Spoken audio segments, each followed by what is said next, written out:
Hello, I'm Karl Wells. This is Point to Point. My guest today is Grant Boland, one of Newfoundland's finest and most respected visual artists. Welcome, Grant. Thanks for having me, Karl. Oh, you're welcome.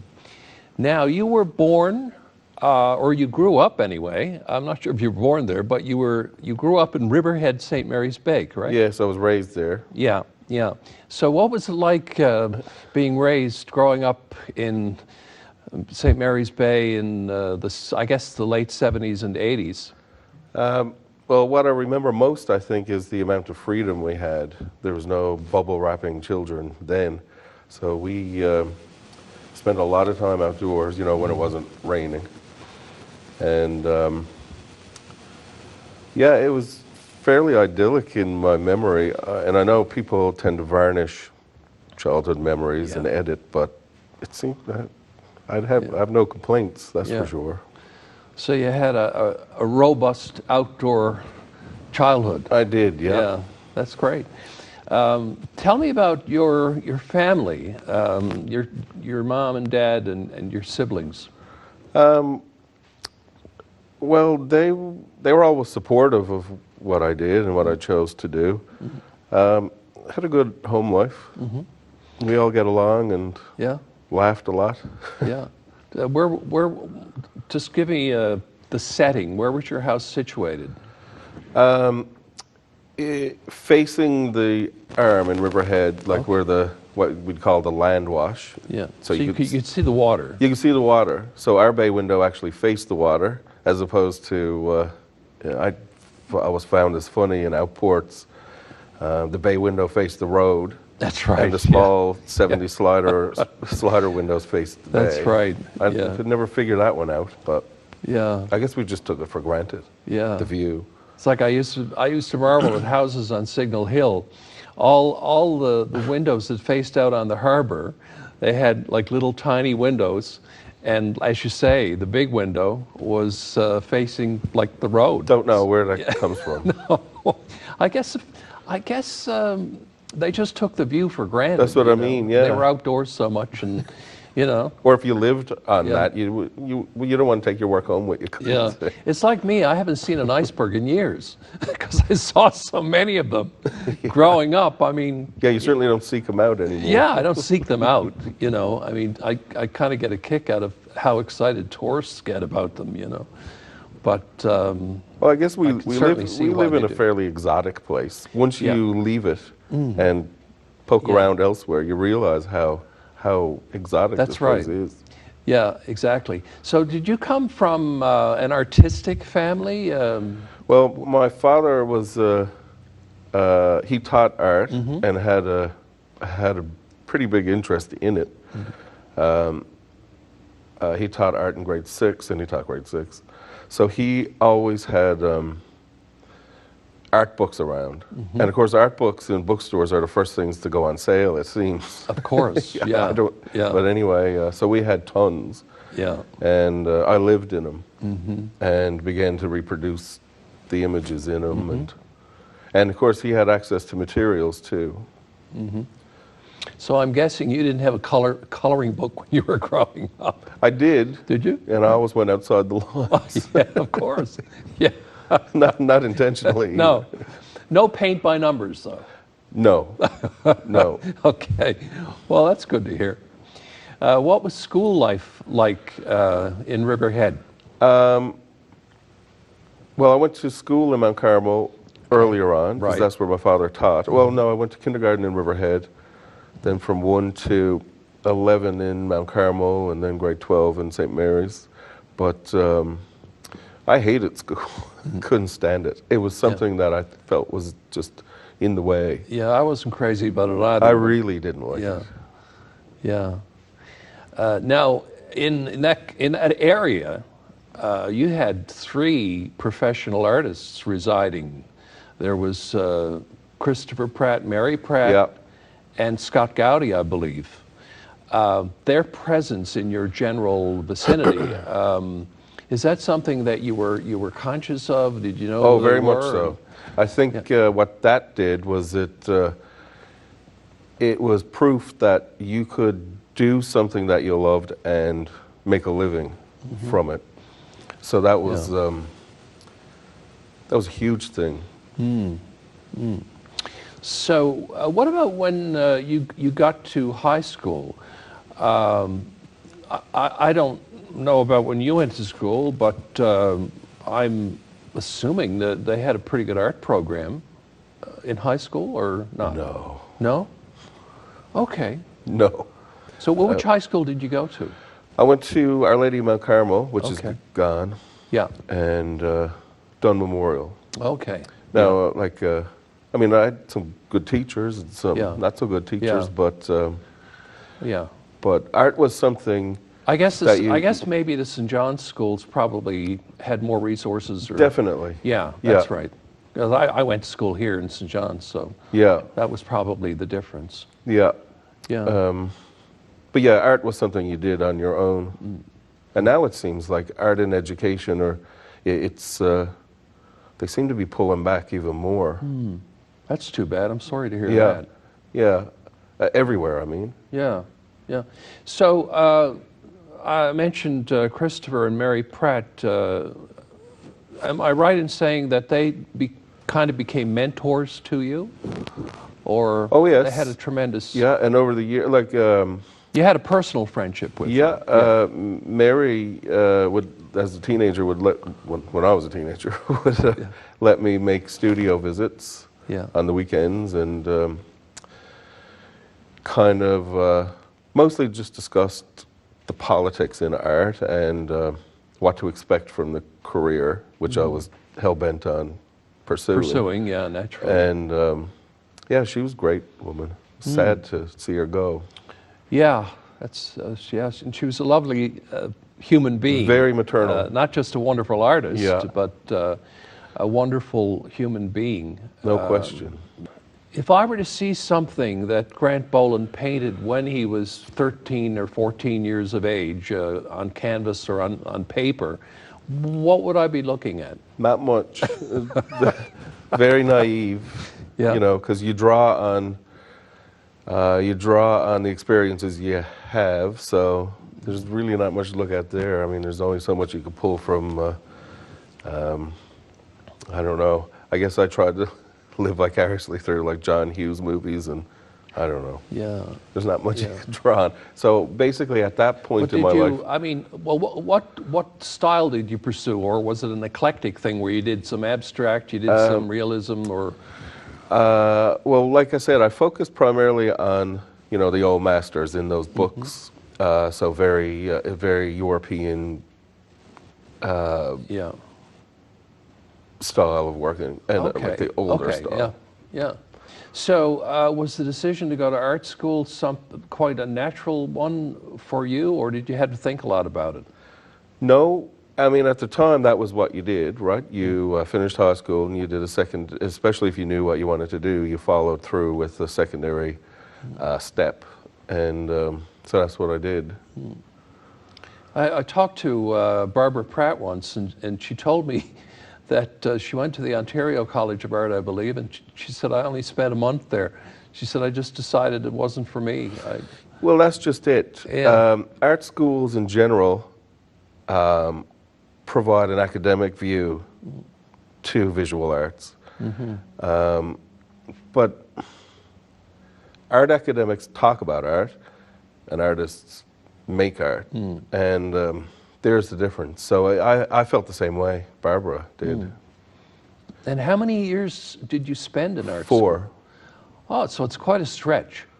Yeah. So it's a bachelor's program, right? It is. It's its own faculty. Yeah. So what do you start out doing, like in first year? Drawing, art history. You have a minor in art history when you finish, which is important. So you do drawing, painting, sculpture, photography, printmaking. The technical side is fantastic. And actually, you do learn in spite of it. Like the politics of it. Right. Of which there's a lot. And how does the Grenfell program rate? Is it like, do they have great equipment and? Oh yeah, the facilities are good. Yeah. I just have, yeah, I don't have any complaints there. Not with that part. Did you ever get to mingle with and share ideas with, say, the students who were doing the theater program there, the ones that were studying acting and Oh yeah, yeah, directing? And yeah. that sort There of was thing? crossovers all the time, and we were friends, and Yeah. and then there was crossover projects as well. Hey, so I guess maybe you would work on sets for yeah, their productions, that kind of yeah. thing? Now they have stagecraft as well, but like we Yeah. do just as projects, posters and things like that for their productions. Right, right, yeah, yeah. Now, you have been kind of vocal about the lack of any instruction or training in art school regarding the business of art. You know, the idea that, you know, eventually you're going to go out and you're going to have to try to make a living making art. And how does that happen? How much do you charge for painting? Well, how does it work? that conversation never came up in art school because the mention of money seemed like a dirty topic. Yeah. And But so, did they not think that you had to go go out and eventually make a living doing this if you were? I mean, every occupation is tied to money in one way or another. I don't understand course, why. yeah, of course, yeah. I don't. I mean, look at it like this. If 98% of every other graduate, like every, so say engineering, business, medicine, if 98% of every one of those graduating classes stopped working after 3 years, there'd be inquiries like, Yeah. like what's going on here? Yeah. But those are the stats for graduating arts or for graduates Yeah. in fine arts. Most people stop working. Yeah. Unless you, I mean, it's great for, it produces art teachers or academics. So if you had to design a course that they could implement, say at Grenfell, in, you know, how to make money selling your art, how to have a successful art career, and put bread on the table, you know, what would be included in that course? Well, I'm still working on it, so I'm trying to sort through it myself. Yeah. But I mean, I'm sure there's people out there that could formulate something. But right now, it doesn't exist, it seems to me. I mean, I didn't come across it, no, I haven't heard of it. Because this is a global concern, like an issue. Of course it is, yeah. Yeah, it's not just here, or... Yeah. This idea of the struggling artist it's not a myth. It's no, but those, but the ones that do survive have some sense of business. Mm-hmm. You can't survive. That's a very good point. If you don't. And you're developing that because I know you were a part of the gallery system for a lot of years, and people aren't aware of this. The way that works is that the gallery takes a percentage and you take a percentage. I don't know if it's 50-50 or whatever, but it's probably 50-50 these days. But you decided to get away from that, and now you have basically what is, I guess, an online business or a business where you develop your customers through email or mailing lists. You cultivate a mailing list, which is what galleries do. And I mean, there are benefits to gallery representation because they do the selling for you. Right. They have wall space. But I think I started in art school. I started selling through galleries while I was in art school. Some professors took issue with that because I was selling in the same commercial gallery as they were in Cornerbrook, but I won't get into that. But I think, so I was in that system for over 20 years, for sure.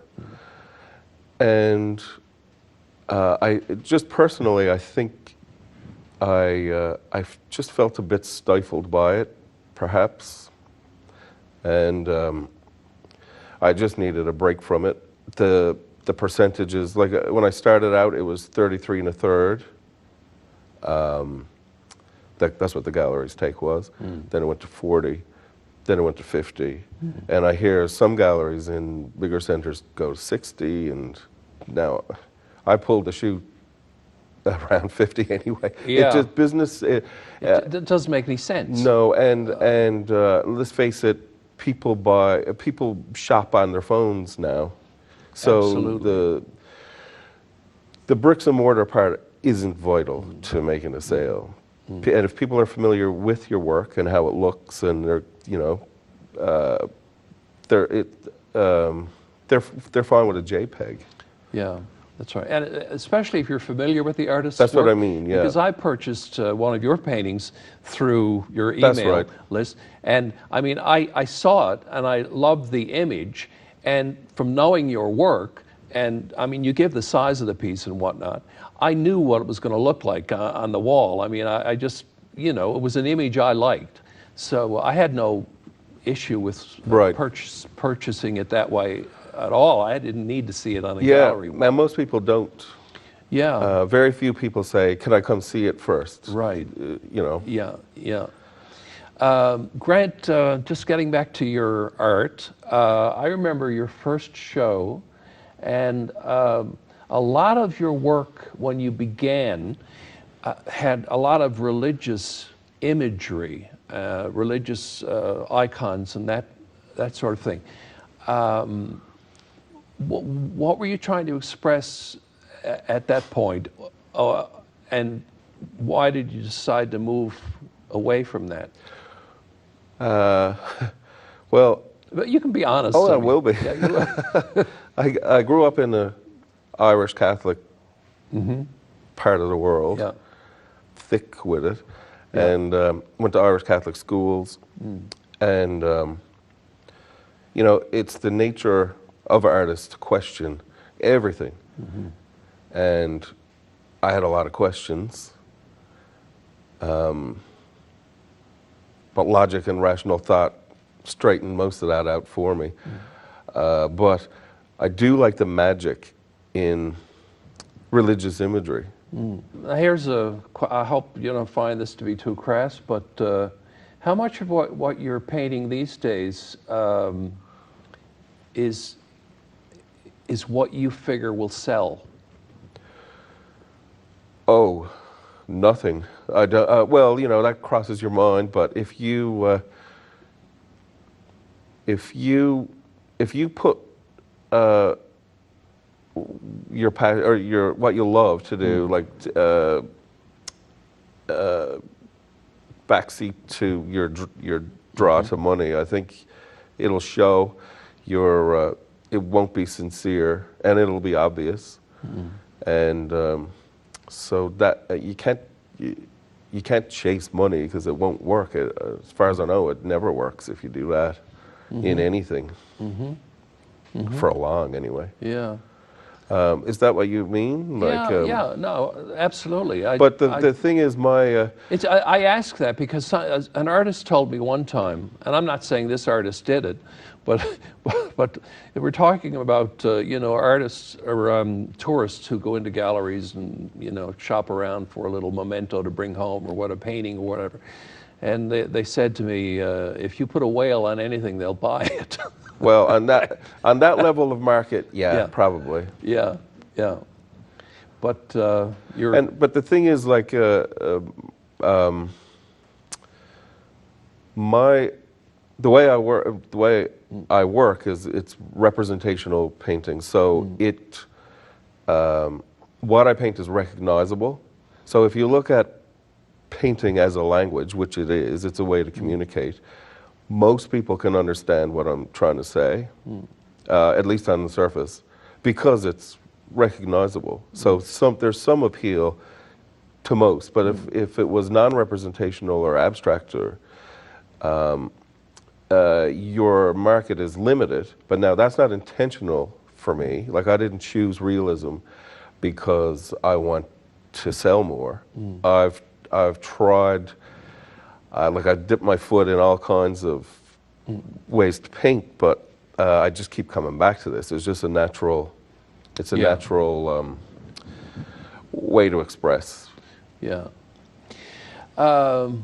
There, a year or so ago, you had an unexpected and extraordinary event happen in your life, especially for somebody your age. You had a stroke. Yeah. Did you have any warning leading up to that something wasn't right? No.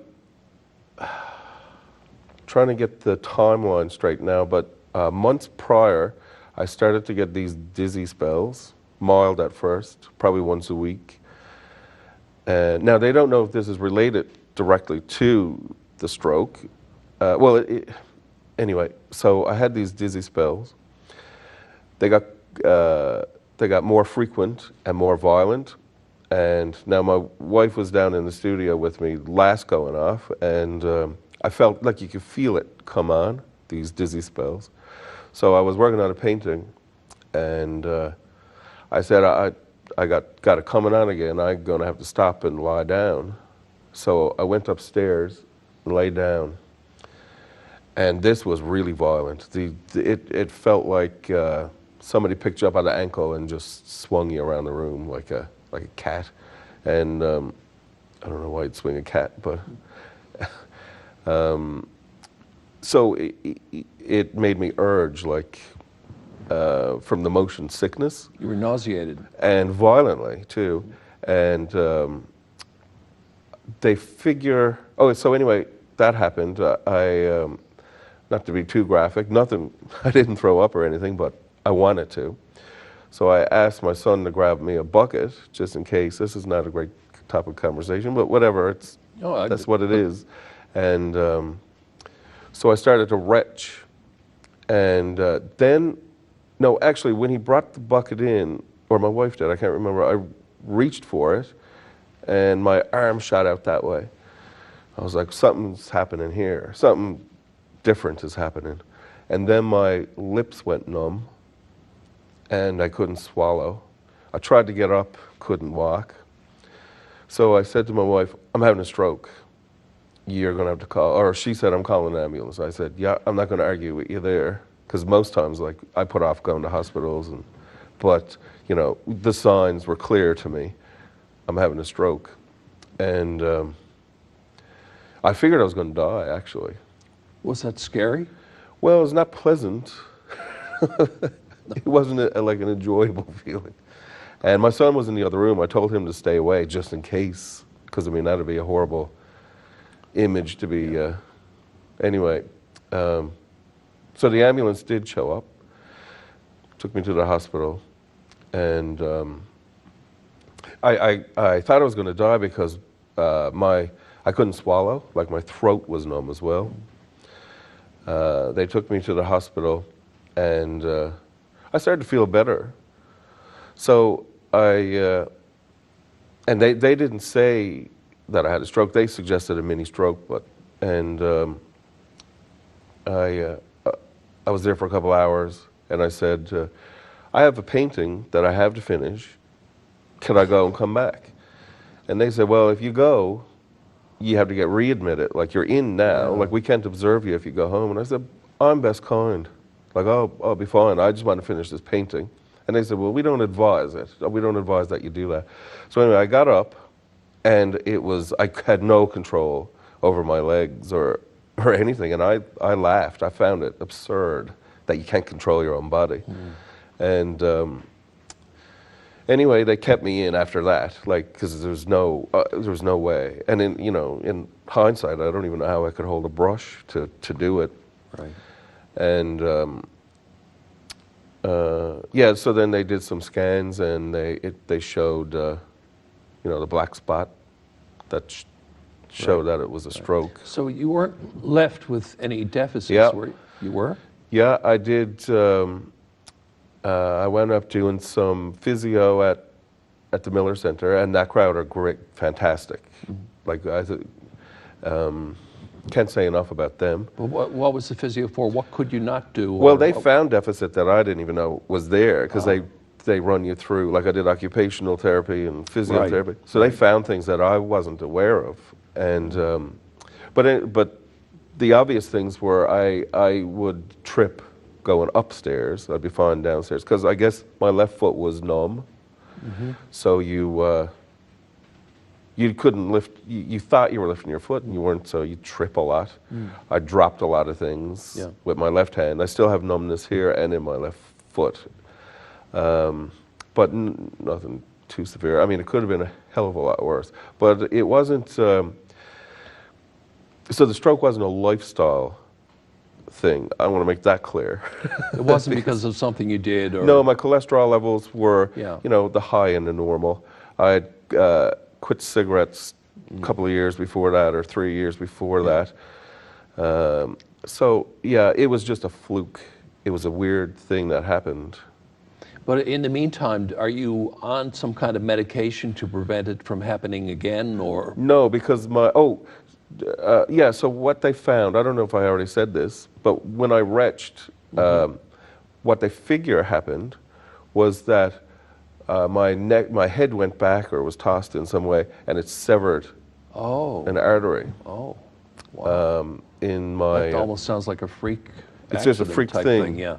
They don't know what caused the dizzy spells, but the dizzy spells stopped after the stroke. So you're in great shape now? Yeah, in better shape now. Better shape, yeah. Watching what I eat. Good. Really, you know, I still live. Yeah. But, you know, I'm not gonna bore myself today. Well, as long as you can keep painting and keep enjoying life, that's the important thing. Grant, thanks so much for being on the program. Thanks for having me. It's been a pleasure talking to you.